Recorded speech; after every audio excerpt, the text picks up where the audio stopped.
Hi everyone, my name is Alison and I am a leadership coach and organizational psychologist. I'm on a mission to create meaningful, vulnerable, and courage-filled workspaces. So Kendra and I are here today because we've worked with a ton of startups and small, medium-sized enterprises.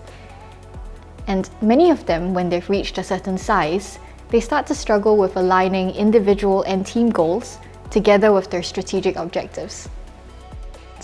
And in this video, what we'll do is that we'll address some of the key learnings that we've shared, and this way you can have a sneak peek into our performance management manual. Here's what you'll learn in the Introduction to Performance Management chapter. We'll tell you a little bit more about it and maybe provide some context on why it's known as the Achilles heel of performance management.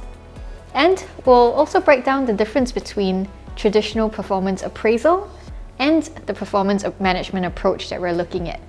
A little hint for you is that a really well-designed performance management process may incorporate a performance appraisal process, but it is not limited to it. In this chapter, Understanding the Purpose of Performance Management, here we'll really go through the most typical purposes that people use for performance management. These include, but are not limited to, developmental purposes or administrative ones, such as how to promote someone or make a salary decision. In this chapter, we will also provide tons of really good research and good recommendations based on this research for you if you're a modern resource-conscious company. In the actionable workbook that's actually attached to the manual, we even provide a whole facilitation guide for you to perhaps run a mini workshop with your key stakeholders to really align on and identify what purposes do you want your performance management process to serve. In this chapter, Designing Your Performance Management Cycle, we'll share with you the ways that you can set your performance management cycle up for success. This means what prerequisites you actually need to have and how do you align on your organizational and team goals so that you can smoothly transition into your performance planning process, which will be the first stage.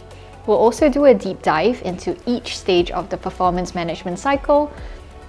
As we've discussed before, it will be performance planning, continuous feedback, employee input, performance evaluation, and finally the performance review.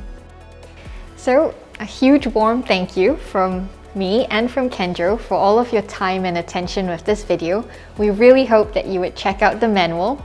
We promise that it would be super helpful and where it's chock full of great evidence and key recommendations for you to really implement this performance management process in your own organization.